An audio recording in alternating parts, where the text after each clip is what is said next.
Assalamualaikum warahmatullahi wabarakatuh. Saya Dewi Oktaviana, guru fisika dari SMA Negeri 1 Popayato, Kabupaten Pohuwato, Provinsi Gorontalo. Pada video kali ini, saya akan berbagi tentang salah satu topik yang ada dalam materi fisika, yaitu topik hukum Archimedes. Sasaran kita untuk topik hukum Archimedes adalah seluruh siswa kelas 11 SMA semester genap pada kurikulum Merdeka. Tujuan pembelajaran kita adalah peserta didik dapat menganalisis penerapan hukum Archimedes dalam kehidupan sehari-hari. Sebelum kita berbagi tentang hukum Archimedes, terlebih dahulu kita harus memahami apa itu fluida. Fluida adalah zat yang dapat mengalir dan dapat memberikan sedikit hambatan terhadap perubahan bentuk ketika ditekan. Fluida juga dapat disebut sebagai zat alir. Contoh dari fluida adalah zat cair dan zat gas.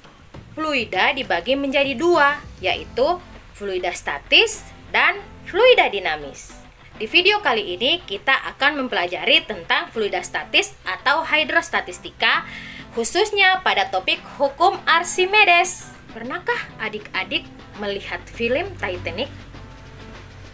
Film yang sangat menyedot perhatian dunia karena kisahnya diangkat dari kisah nyata, yaitu tenggelamnya kapal Titanic. Peristiwa tenggelamnya kapal terjadi karena kapal tersebut menabrak gunung es yang terapung dan terjadilah kebocoran. Pada saat kapal tenggelam, kita dapat menyaksikan benda-benda yang terapung dan benda-benda yang tenggelam. Pertanyaannya adalah, kenapa bisa ada benda yang terapung dan kenapa bisa juga ada benda yang tenggelam? Selain itu, timbul juga pertanyaan, mengapa kapal Titanic yang hampir keseluruhan kapal terbuat dari besi dan masanya sangat besar dapat mengapung? Jawabannya akan dijelaskan pada materi hukum Archimedes ini.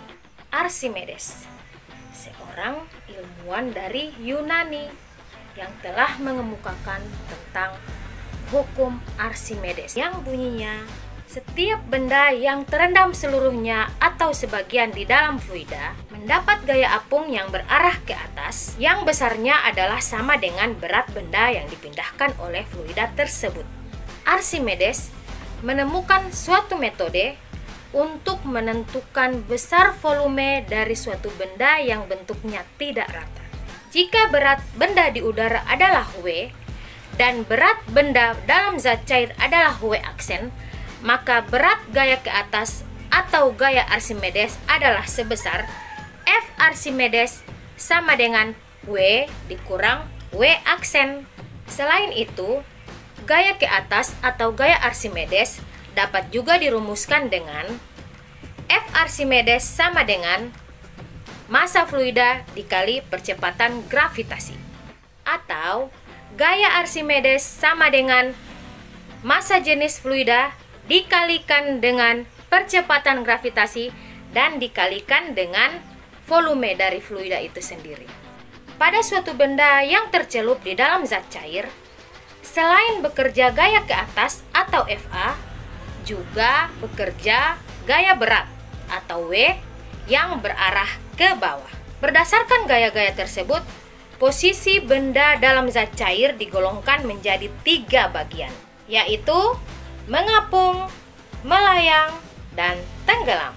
Benda dikatakan mengapung apabila gaya apung lebih besar dari berat benda, atau massa jenis fluida lebih besar daripada massa jenis benda. Benda dikatakan melayang ketika gaya apung sama dengan berat benda atau massa jenis fluida sama dengan massa jenis benda. Yang terakhir, benda dikatakan tenggelam apabila gaya apung lebih kecil daripada berat benda atau massa jenis fluida lebih kecil daripada massa jenis benda. Penerapan hukum Archimedes dalam kehidupan sehari-hari antara lain adalah kapal laut. Seperti yang sudah dipertanyakan di awal video tadi, mengapa kapal Titanic atau kapal-kapal laut lainnya yang terbuat dari besi yang masanya sangat besar dapat terapung di atas laut?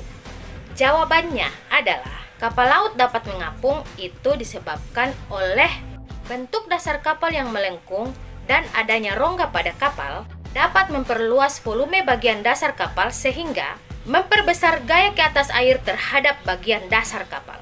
Semakin besar ukuran kapal, maka volume dasar kapal juga akan diperbesar agar kapal memperoleh gaya ke atas air atau gaya apung yang besar. Itulah jawaban kenapa kapal-kapal yang besar dapat terapung di atas laut. Demikian penjelasan singkat mengenai topik hukum Archimedes. Terima kasih. Wassalamualaikum warahmatullahi wabarakatuh.